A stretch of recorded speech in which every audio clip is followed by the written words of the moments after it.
Well, shifting our focus now to India, the constitutional amendment over the women's reservation in the parliament and the state assemblies and the bill to establish a delimitation mechanism have been defeated in the Lok Sabha, which is the lower house of the Indian parliament. The government has failed to get a two-thirds majority during the vote on the amendment during the ongoing special session of the parliament. The Lok Sabha voted on the constitutional amendment. It was about implementing the women's reservation in elected bodies such as the parliament and the state assemblies.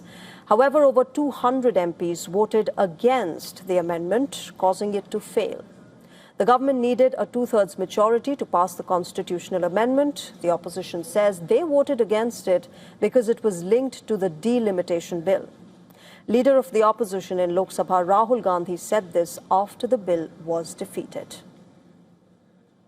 पर attack था, संविधान पर आक्रमण था और इसको हमने हरा दिया है, तो अच्छी बात है. Opposition parties were in uproar over these bills being introduced together. Remember, delimitation is a controversial subject, especially for the southern states of India. They fear that the proportion of their representation in parliament will be reduced if delimitation occurs. The composition of India's parliament was supposed to change regularly on the basis of population growth. Article 82 of the Constitution says that the Lok Sabha is to be readjusted after every census. Now, this is delimitation in a nutshell. But it has not really taken place since the 1971 census, partly due to opposition from the southern states. And this is because over the years, India's population has not grown evenly. Southern states have managed to control their population growth, and they feel that delimitation punishes them for managing to keep their population in check. Prime Minister Narendra Modi had addressed the special session of the parliament on Thursday this week, and he had given assurances that no state would be discriminated against.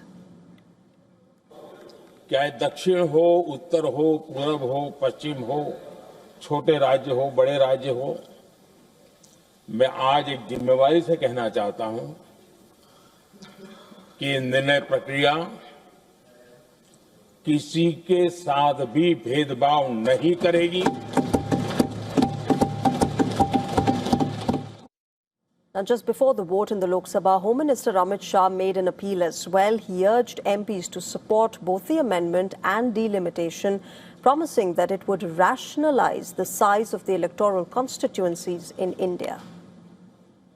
और मैं विश्वास दिलाता हूं कि delimitation के लिए लोग सहयोग कर दे, हमें भरोसा करें और डिलिमिटेशन करने दें तो ये मूल्य एक समान हो जाए.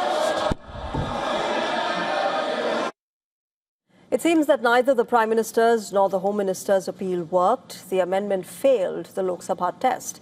However, the Government of India has issued a Gazette notification stating that the 2023 Women's Reservation Bill has come into force. President Draupadi Murmu had granted assent to the Women's Reservation Law back in 2023, but it had not come into operation yet. And as per this 2023 Act, remember, women's reservation will take effect only after a delimitation, which is to be carried out after the next census. Therefore, this sets the stage for a future showdown between the government and the opposition.